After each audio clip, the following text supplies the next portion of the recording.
வணக்கங்க. இந்த பதிவு உங்களுக்கு தேவையான ஏற்ற வேலையில் உங்களை சந்திக்குதுன்னு நான் நம்புகிறேன். நம்ம நாட்டில் மிகவும் பிரபலமான பண்டிகைகளில் ஒன்று இருக்குது.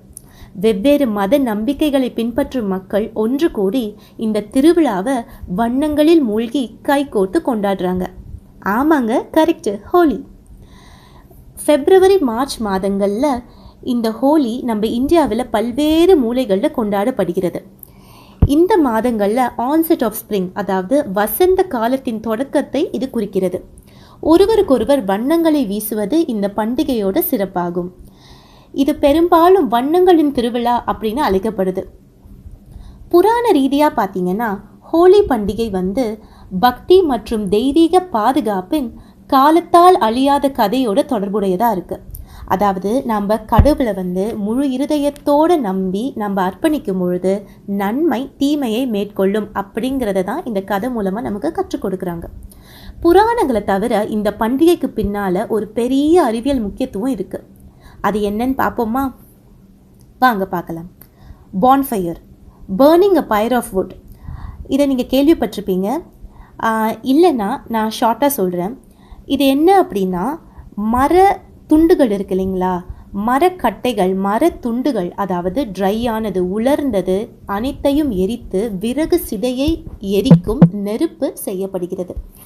இது எதுக்கு அப்படி பார்த்தீங்கன்னா, வசந்த காலத்தில் ஒரு புது வாழ்க்கைக்கு வழிவகுக்கும் வகையில் இதை செய்கிறாங்க.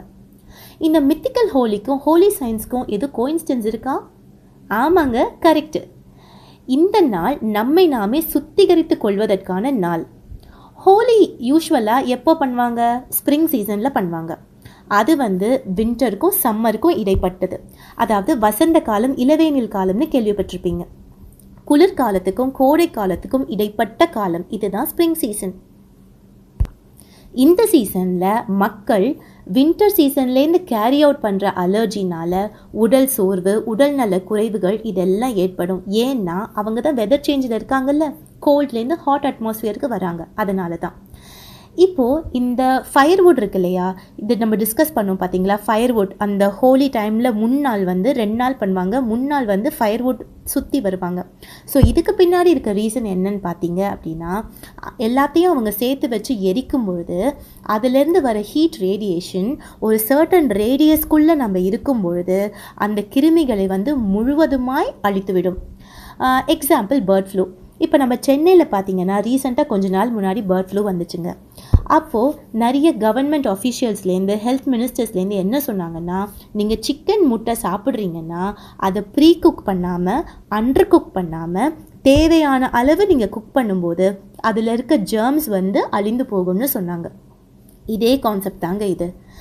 அது மட்டும் இல்லை, அவங்க அந்த சுற்றி நடக்கும்போது எல்லாமே பண்ணும்போது அவங்க சாங்ஸு, ட்ரெடிஷ்னல் இன்ஸ்ட்ருமெண்ட்ஸ் எல்லாம் யூஸ் பண்ணி பண்ணுவாங்க. இது எதுக்குன்னு பார்த்தா நம்ம உடலில் புத்துணர்ச்சி அடைய செய்ய உதவுகிறது. அதுக்கு தாங்க. இப்போது இந்த காலத்தில் நாம் கேரி அவுட் பண்ணிட்டு வர அலர்ஜி பார்த்திங்கன்னா இதனால் சிவியர் இன்ஃபெக்ஷன்ஸ் ஏற்படும். ஸோ மனித உடலில் தேவையற்ற துகள்கள், அதாவது சில அன்வான்ட் அக்யூமுலேஷன்ஸ் வரும். ஸோ இதை நம்ம கழுவுறது ரொம்பவே அவசியமான ஒன்றாக இருக்குங்க. ஸோ மஞ்சள் போன்ற இயற்கை வண்ணங்களை பயன்படுத்துவதன் மூலமாக இந்த அறிவியல் உடல் சுத்தப்படுத்தி சருமத்தில் உள்ள தேவையற்ற குவிப்புகள், அந்த அக்யூமுலேஷன்ஸை இது மூலமாக நம்ம அகற்றலாம். இவை அனைத்தும் நீங்கள் பார்த்தீங்கன்னா உடலை குணப்படுத்தும் விளைவை கொண்டுள்ளன. இதுதாங்க இந்த ஹோலிக்கு பின்னால் இருக்கிற அறிவியல் ரீசன். அண்ட் இதை என்ன சொல்கிறாங்கன்னா, இது ஆக்சுவலாக ஒரு சடங்கு தோல் பராமரிப்பு வழக்கமாகும். Yes, you heard it right. It's a ritual skin care routine. நம்ம சருமத்தில் இருக்க சிறிய துளைகள் இருக்குது பார்த்தீங்களா, அது வழியாக இந்த வண்ணங்கள், அதாவது மஞ்சள் போன்ற இயற்கை வண்ணங்கள் உடலில் நுழைவதன் மூலமாக இது இயற்கையாகவே உடலோட அயான்ஸை வலுப்படுத்துது. சிம்பிளாக சொல்லணுன்னா, இந்த கலர் நம்மளோட பாடிக்குள்ளே எப்படி என்ட்ரு ஆகுதுன்னா, நம்ம ஸ்கின்ல இருக்க மைன்யூட் போர்ஸ் மூலமாக என்ட்ரு ஆகுறதுனால நம்ம பாடியில் இருக்கிற அயான்ஸ் இருக்குது பார்த்தீங்களா, அதை நேச்சுரலாக ஸ்ட்ரென்தன் பண்ணுது. இதை தான் கெமிஸ்ட்ஸ் இதை கலர் தெரப்பின்னு சொல்கிறாங்க. இது ஒரு பாப்புலரான ட்ரீட்மெண்ட். இந்த ஃபேக்ட் தான் இங்கே சயின்ஸையும் ஹோலியையும் பெருசாக இன்டர்லிங்க் பண்ணுது. வாங்க, let's break the mythical facts of Holi. பண்டைய காலத்தில் வாழ்ந்த மக்கள் தங்கள் வாழ்க்கையை அறிவியலோட எவ்வளோ அழகாக ஒருங்கிணைச்சிருக்காங்க பாருங்களேன். நிஜமாவுமே அவங்க லைஃப்பையும் சயின்ஸையும் அழகாகவே இன்டெகிரேட் பண்ணியிருக்காங்கங்க. ஆனால் இந்த ரீசன்ட் டைம்ஸில் நாம் தான் ஹோலினா அது ஒரு பிரைட் டே, ஃபுல்லாக ஃபன் ஃபில்டாக ஹாப்பினஸாக இருக்கணும் அப்படி தான் நம்ம நினைக்கிறோமே தவிர அது பின்னாடி இருக்கிற உண்மையான சயின்டிஃபிக் ரீசனையே மறந்துடுறோங்க. மாடர்ன் டேஸில் அது மட்டுமா கெமிக்கல் டைஸும் யூஸ் பண்ணிகிட்ருக்கோம். ஆனால் செஞ்சுரி முன்னாடி வாழ்ந்த மக்கள் எப்படிங்க ஹோலி செலிப்ரேட் பண்ணியிருப்பாங்க? என்ன கலர்ஸ் யூஸ் பண்ணியிருப்பாங்க? கலர் டையா யூஸ் பண்ணாங்க? அப்படியே யூஸ் பண்ணியிருந்தா அதுக்கும் சயின்ஸ்க்கும் என்னதாங்க சம்மந்தம்? நம்ம உண்மையான சயின்டிஃபிக் ரீசன் பிஹைண்ட் ஹோலி இல்லை எந்த ஒரு விஷயத்தினாலையும் நம்ம பார்க்கணும் அப்படின்னா அந்த செலிப்ரேஷனை முதல்ல நம்ம சயின்டிஃபிக் ஆங்கிளில் பார்க்க தேவையாக இருக்குங்க. பாரம்பரியமான பண்டைய மக்கள் பயன்படுத்திய ஹோலி வண்ணங்கள் என்ன தெரியுங்களா? வேம்பு, ஹால்டி, வில்வம், மஞ்சள், மெஹந்தி, சந்தனம், பலாஷ் போன்ற தாவரங்களிலிருந்து தயாரிக்கப்பட்ட இயற்கை மூலங்களிலிருந்து பெறப்பட்டதாக இருக்குங்க. ஆனால் இந்த காலத்துலேயோ நாம் சிந்தட்டிக் கலர்ஸ் தான் யூஸ் பண்ணுறோம். சரி வாங்க, அப்படிப்பட்ட செயற்கை வண்ணங்களின் விளைவுகள் என்னங்கிறத பார்ப்போம். நமக்கே தெரியும், இப்போ மார்க்கெட்டில் ஃபுல் ஆஃப் சிந்தட்டிக் கலர்ஸ் தான் இருக்குது. அதில் ஃபுல்லாக டாக்ஸிக் காம்பனன்ட்ஸ் தான் இருக்குது. அதாவது lead oxide, diesel, chromium iodine, copper sulphate போன்ற பல்வேறு டாக்ஸிக் காம்பனன்ட்ஸ் நம்ம skin allergy, skin rashes, eye irritation, pigmentation, skin cancer போன்ற பல்வேறு வியாதிகளை ஏற்படுத்தக்கூடியதாக இருக்குங்க. கிரீன் மைட்டில் இருக்க காப்பர் சல்ஃபேட் ஐ அலர்ஜி, அப்புறம் தற்காலிக குருட்டுத்தன்மை போன்ற பிரச்சனைகளையே ஏற்படுத்தக்கூடியதாக இருக்குது. ரெட்டில் இருக்க mercury sulphide skin cancer, impaired விஷனை கொண்டு வந்து தருது. பர்பிளில் இருக்க குரோமியம் அயோடைட் ஆஸ்துமா, அலர்ஜி போன்ற பல்வேறு வியாதிகளுக்கு வழிவகுக்குதுங்க. ப்ளூவில் இருக்க ப்ரஷியன் ப்ளூ கான்ட்ராக்ட் டெர்மாட்டிட்டிஸ்க்கு வழிவகுக்குது. சில்வரில் இருக்க அலுமினியம் புரோமைட், பிளாக்ல இருக்க லெட் ஆக்சைடு ரீனல் ஃபெயிலியர், இன்னும் பல்வேறு வியாதிகளை கொண்டு வந்து சேர்க்குது. 2007 இருக்க ஸ்டடி ரிப்போர்ட்டில் மால்டைட் க்ரீன், அதாவது சிந்தட்டிக் ப்ளூவிஷ் க்ரீன் டை, இது ஹோலியில் பண்ணும்போது நிறைய கலர்ஸில் யூஸ் பண்ணியிருக்காங்க. டெல்லியில் இதனால் ரொம்ப சிவியர் ஐ இரிட்டேஷன் இருந்திருக்கு. நம்ம கண்களை பாதுகாப்பான முறையில் நம்ம எதுவுமே யூஸ் பண்ணாதப்போ அது நிறைய பிரச்சனைக்கு வழிவகுக்குதுங்க.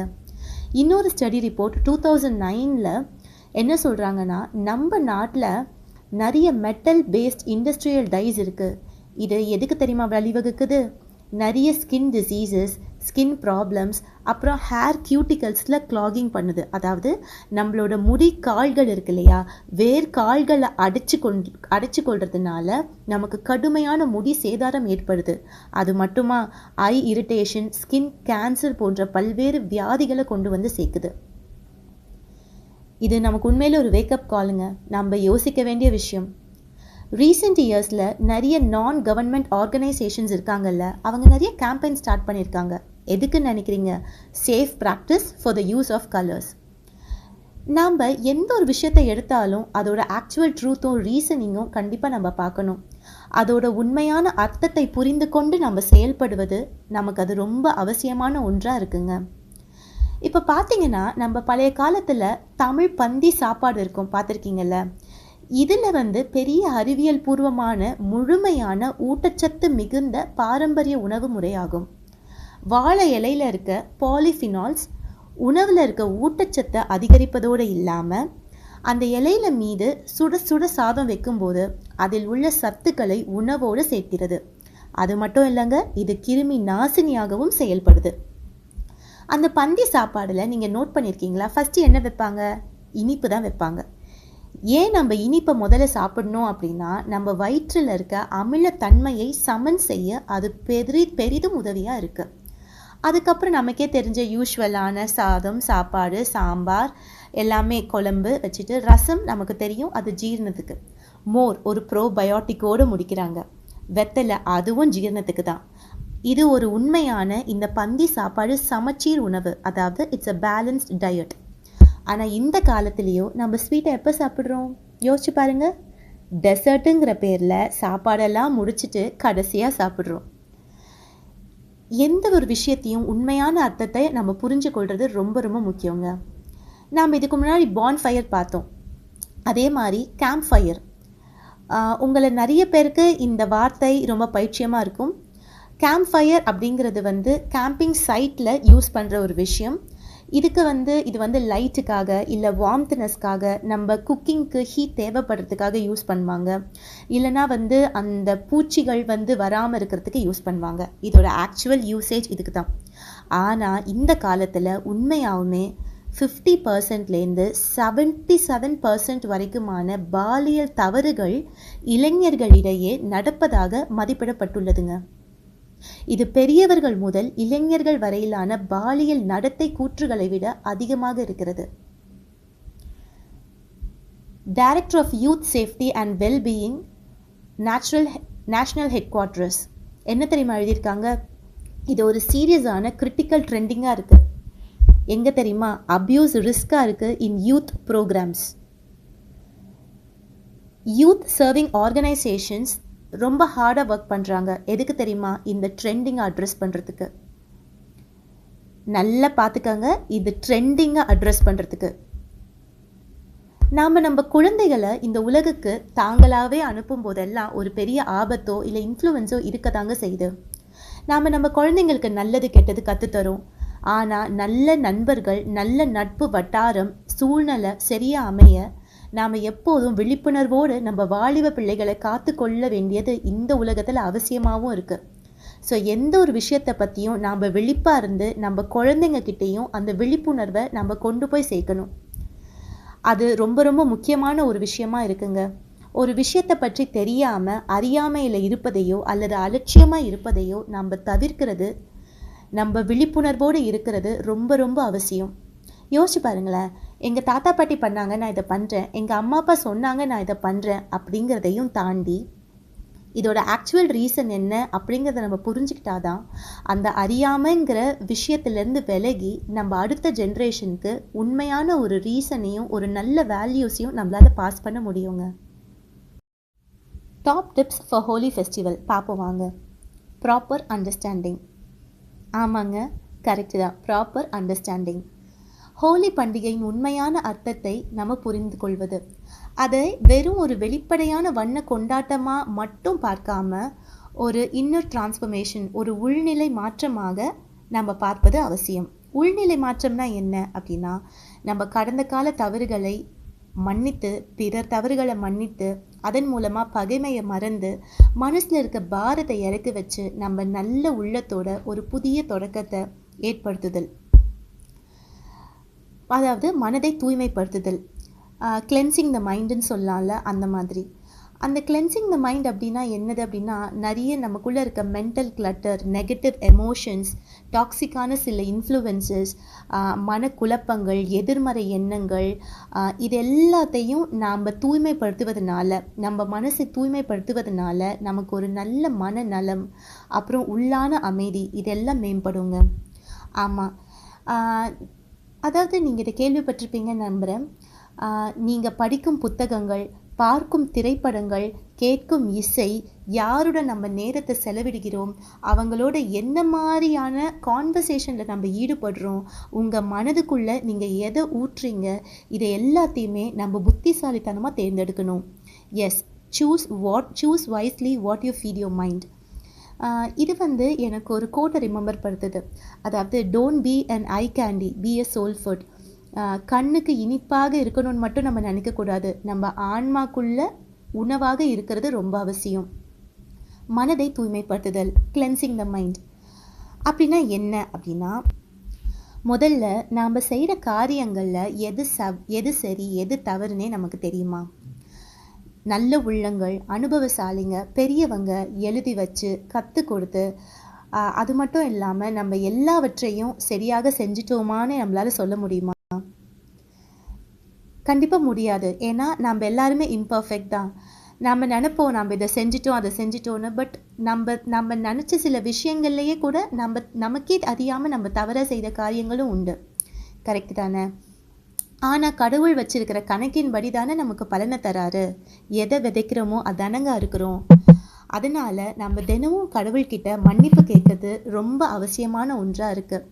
நம்முடைய பாவ கர்மாவை கழுவி நம்ம வாழ்கிற நாட்களையே நிம்மதியை நம்ம பெற்றுக்கொள்ளணுங்க. நீங்கள் பார்த்தீங்கன்னா நம்மளோட ஸ்டோரியில் எப்போவுமே நாம் தான் ஹீரோ, நாம் தான் ஹீரோயின். ஆனால் இன்னொருத்தர் ஸ்டோரியில் பார்த்தோம்னா நம்ம வில்லனாகவே இருப்போங்க. ஸோ நமக்கே அறியாத சில தவறுகள் நம்ம செய்வதும் உண்டு தான். நம்ம நிஜமாக இம்பர்ஃபெக்ட் தானே, அது ஹியூமன் டெண்டன்சி, ஹியூமன் நேச்சர் அப்படி தான் இருக்கும். ஸோ அதுக்கு நம்ம என்ன பண்ணணும் அப்படின்னா, நமக்கு உணர்த்தப்பட்ட தப்புகளுக்காக, நம்ம சிந்தையில் தோன்றிய எண்ணங்களுக்காக, நம்ம வாயில் வந்த தேவையில்லாத வார்த்தைகளுக்காக, அப்புறம் மற்றவங்க நியாயத்தில் நாம் செய்த தவறுகளை கடவுளிடம் முறையிட்டிருப்பாங்கல்ல, அந்த பாவங்களுக்காக, இவைகள் எல்லாத்துக்கும் நம்ம மன்னிப்பு கேட்கணும். அது மட்டும் இல்லைங்க, நம்ம ஜென்ரேஷ்னல் கர்ஸ், அதாவது ஜென்ரேஷ்னல் பாண்டேஜ்லாம் இருக்கும் தெரியுங்களா? இப்போது நம்ம தாத்தா பாட்டியோட சொத்து பேரன் பேத்திக்கு அப்படின்னு நம்ம நினைப்போம். இப்போ ஜென்ரேஷ்னல் பிளெஸ்ஸிங்கோ ஜென்ரேஷன் சொத்தோ நமக்கு வந்து சேர்றது நமக்கு சரின்னு படுற விஷயங்கள், அதுக்கு பின்னாடி ஜென்ரேஷ்னல் கர்ஸ், ஜென்ரேஷ்னல் பாண்டேஜ் கூட இருக்குமே. ஸோ தலைமுறை சாபம், அடிமைத்தனம், இவையான எல்லா விஷயங்களுக்காகவும், நம்மளோட மூதாதையர்களோட பாவங்களுக்காக கூட நம்ம மன்னிப்பு கேட்கணும். நம்ம வாழ்க்கையில் நம்ம என்னென்ன செஞ்சோம் அப்படிங்கிறது கடவுள் வச்சுருக்கோம் கணக்கு புத்தகத்தில் நம் மீது எழுத்தப்பட்ட தவறுகளுக்காக கூட நம்ம மன்னிப்பு கேட்கணுங்க. கடவுளுக்கு நம்ம எதுவுமே மறைவானது இல்லைல்ல, அதை நம்ம எப்பவுமே மறக்கக்கூடாது. அதனால் டெய்லி நைட்டு நம்ம தூங்குறதுக்கு முன்னாடி இந்த எல்லா விஷயத்துக்காகவும் கடவுள்கிட்ட மன்னிப்பு கேட்டு நம்ம நிம்மதியாக தூங்குவோமே. எந்த மதமாக இருந்தாலும் சரி, நீங்கள் யோசிச்சு பாருங்களேன், எல்லா மதத்துலேயுமே சொல்கிறது என்ன? பாவத்துக்கு மன்னிப்பு கேட்கணும். இன்னொன்று என்னென்னா, எல்லாத்துலேயுமே சொல்கிறாங்கல்ல, அதாவது கடவுள் ஒரு புத்தகத்தை வச்சுருப்பாரு, அந்த புத்தகத்தின் படியாக தான் நமக்கு நன்மை தீமை நம்ம வாழ்கிற நாட்களிலும் அதுக்கப்புறமாவும் கிடைக்கும் அப்படிங்கிறது. எனக்கு தெரிஞ்சதை நான் ஷேர் பண்ணுறேங்க. நம்புறது உங்கள் இஷ்டம், அதன்படி செய்கிறது உங்கள் இஷ்டம். ஆனால் நீங்கள் ஒன்று யோசிச்சு பாருங்கள், to be on the safer side, நம்ம பண்ண தவறுகளுக்காக நம்ம மன்னிப்பு தான் கேட்போமே. இதில் என்னங்க இருக்குது? டெய்லி நைட்டு தூங்குறதுக்கு முன்னாடி கடவுள்கிட்ட மன்னிப்பு கேட்டுட்டு தூங்குவோம், அதானே? அடுத்தது, நாம் we need to color our heart and mind in the color of God's love and grace. அதாவது நாம் வெறும் கலர் அடிக்கிறதுங்கிறது வெளி முகத்துக்கு அடிக்கிற வண்ணமயமாக கலர், அது மட்டும் இல்லாமல் நம்மளோட இருதயத்தையும் மனதையும் கடவுளோட அன்புனால் நம்ம வண்ணமாக்குவோம். அந்த மனதை நம்ம வண்ணமாக்கப்படும்போது நமக்குள்ள எதிர்மறையான எண்ணங்கள் கூட மறைந்துவிடும். ஆமாங்க, நெகட்டிவிட்டி எல்லாம் ஃபேட் அவே ஆகிடும். அதாவது ஒரு கதை இருந்துச்சுங்க. 2 பேர் இருந்தாங்க. அப்போது ஒருத்தர் சாமி கும்பிடுவாங்க, இன்னொருத்தவங்க கேட்பாங்க, நீ எப்போ சாமி கும்பிட்டுட்ருக்கியே, ஆனால் இப்படி கும்பிட்டு உன் சாமி உனக்கு என்ன கொடுத்துச்சு அப்படின்னு. அதுக்கு இன்னொருத்தர் பதில் சொல்வார், சாமி என்ன கொடுத்துச்சு அப்படிங்கிறத தாண்டி என்கிட்டேருந்து இருந்த என்னென்ன விஷயங்கள் வெளியே போச்சு நான் உன்கிட்ட சொல்கிறேன், கவனிச்சிக்கோ. எனக்குள்ளே இருந்த கெட்ட குணங்கள், மாறுபாடான சிந்தனைகள், எதிர்மறையான எண்ணங்கள், பொறாமை, புலம்புறது, இந்த மாதிரியான நிறைய விஷயங்கள் என்னை விட்டு வெளியே போச்சு. இதெல்லாம் நம்ம செஞ்சு நம்ம மனசை வண்ணமாக்கும் போதே இந்த எதிர்மறைகள் எல்லாம் போயிடுங்க. ஆனால் இதை எப்படி செய்கிறது? கரெக்டான விஷயத்துக்கு வந்திருக்கோம். அதாவது பீயிங் தேங்க்ஃபுல். நம்ம ஒவ்வொரு முறையும் எல்லாவற்றிலும் எல்லாத்துக்காகவும் கடவுள்கிட்ட நன்றியோடு இருப்பதன் மூலமாக நம்ம அன்பை வளர்த்து கொள்ளணும். ஆமாம், நீங்கள் கேட்டது சரிதான், புலம்பல் இல்லை. You heard it right, no lamenting. கடவுளோட நீங்கள் பார்த்தீங்கன்னா ஒரு எஸ் அப்படிங்கிறதுக்கு ஒரு பிளெஸ்ஸிங் இருக்குது அப்படின்னா, கடவுளோட நோ அப்படிங்கிறதுக்கு பிளெஸ்ஸிங்கும் இருக்குது, ப்ரொடெக்ஷனும் இருக்குங்க. நமக்குள்ளே இருக்க இன்னர் பீயிங்கை நம்மளோட good thoughts, love, kindness, gratitude, அதாவது அன்பு, கருணை, நன்றி உணர்வு போன்ற நிறைய நல்ல கலர்ஸால் வண்ணமாக்குவோம். இப்போ சிம்பிள் எக்ஸாம்பிள், நன்றி சொல்லணும்னு சொன்னால் எதுக்கு நன்றி சொல்கிறதுன்னு ஆரம்பித்தோம்னா, நம்ம மேலே இருக்க கூரைக்காக, மேஜையில் இருக்க உணவுக்காக, நம்ம போட்டிருக்க சுத்தமான ஆடைகளுக்காக நன்றி சொல்லாமே. நான் இதை உணர்ந்திருக்கேங்க. அதாவது நம்மளோட நார்மல் டேஸில் நம்ம இருக்கும்போது பார்த்தோம்னா லைஃப் ரொம்ப நார்மலாக இருக்குது, ஓகே அப்படின்னு நினைப்போம். ஆனால் இதுவே கோல்டோ காஃபு ஃபீவர் நம்ம ஒரு நாள் படுக்கும்போது தான் நமக்கு தெரியும், நார்மலாக நம்ம அங்கே இங்கே இருந்தோமே, அதுவே எவ்வளோ பிளஸ்டான ஒரு லைஃபு அப்படின்னு சொல்லிட்டு. அடுத்தது good deeds, ஆர்ஃபனேஜஸ்க்கு, Needi and poor. மற்றவங்க பிரச்சனைகளை நாம் சரி செய்ய அல்லது அவர்களோட தேவைகளுக்கு நம்ம உதவி செய்ய முடியும் அப்படின்னா அவங்க நம்மக்கிட்ட கேட்டாலும் கேட்கலனாலும் நம்ம கடவுள்கிட்ட அவங்களுக்காக வேண்டிக்கிட்டு கடவுள் நம்மளை நடத்துகிற விதமாக அவங்களுக்கு உதவி செஞ்சோம்னா நம்ம பிரச்சனை தீரவும் நமக்கு தேவையான நேரங்களில் உதவி கிடைக்கவும் கடவுள் நமக்கானவர்களை அனுப்பி வைப்பாங்க. ஆமாங்க, மற்றவங்க கண்ணீருக்கு நம்ம இறக்கம் காட்டலைன்னா நம்ம கண்ணீருக்கு எப்படிங்க இறக்கம் எதிர்பார்க்க முடியும்? நம்ம எதை விதைக்கிறோமோ அதானங்க இருக்கிறோம். நீங்கள் யோசிச்சு பாருங்களேன், நன்மை செய்வதனால நமக்கு புண்ணியம் கிடைக்கும். அது தேவைப்படும் காலத்தில் நமக்கு நன்மையாகவே மாறும். உழைச்சவனுக்கு தானே கடவுள் கூலி தர முடியும். அடுத்தது, ஒரு small act of kindness can change someone's life. நம்மளோட சின்ன ஒரு கருணையான செயல், நாட் நெசசரிலி அது ஃபினான்ஷியல் உதவியாக தான் இருக்கணும் அப்படிங்கிறத தாண்டி ஒரு புன்னகையுடன் ஒரு நல்ல ஸ்மைல், அவங்களுக்கு தேவையான ஆறுதலான வார்த்தை, அன்பான சில வரிகள், இதுவே அவங்க வாழ்க்கையை மாற்றுமே. நான் ஒரு குட்டி கதை சொல்கிறேனே, அதில் ஒரு எலி நடந்து போயிட்டே இருந்துச்சு. காட்டுக்குள்ளே நடந்து போயிட்டே இருக்கும்போது பார்க்கும்போது நல்ல வரிசையாக எறும்புங்க நடந்துகிட்டே போச்சு. இந்த எறும்பு என்ன இவ்வளோ வரிசையாக நடந்து போயிட்டே இருக்குது அப்படின்னு பார்க்கும்போது அது நேராக ஒரு மரத்து மேலே ஏறி வரிசையாக போயிட்டே இருந்தது. இவங்க எங்கே தான் போகிறாங்கன்னு அந்த எலி எட்டி பார்க்கும்போது அந்த வரிசையில் ஏறிட்டுருக்க எறும்பை பக்கத்தில் இருந்த பறவை ஒன்று ஒன்றா எடுத்து சாப்பிட்டுட்டே இருந்துச்சு. இதை பார்த்து அந்த எலி என்ன பண்ணுச்சு, அந்த எறும்புகள் வரிசையாக அந்த மரத்தை ஏறுறதுக்கு முன்னாடி அந்த எறும்புகளை திருப்பி விட்டுருச்சு. அப்போ அந்த எறும்புகள் திசை திரும்பி போகும்போது அதோட வாழ்க்கையே காப்பாற்றப்பட்டது. அன்பை மற்றவங்கக்கிட்டே எதிர்பார்த்துட்டு இருந்தோம்னா நம்மக்கிட்ட இருக்கிற அன்பை நம்ம எப்போங்க காட்டுவோம்? கஷ்டப்படுறவங்களுக்கு உதவி செஞ்சு பார்த்தோம்னா நமக்குள்ளே இருக்க அன்பை கடவுளை நாமளும் பார்ப்போம், அவங்களும் பார்ப்பாங்க. ஆமாங்க, நீங்கள் தான் அவங்களோட ஆன்சர்ட் ப்ரேயர். அவங்களோட வேண்டுதலோட பதிலே நீங்கள் தான். அவங்க வேண்டுதலோட பலன் உங்கள் மூலமாக கிடைக்குதுன்னு நம்புவாங்க. Be the reason someone believes in the goodness of people. நீங்கள் நல்லது செய்யும்போது கடவுள் அருள் நிச்சயமாக உங்களை பாதுகாத்து உங்களை விடுவிக்கும். நம்ம முழுமையாக அர்ப்பணித்தோன்னா எல்லாவற்றிலும் நமக்கு நம்பிக்கை இருக்குமே தவிர பயம் இருக்காது.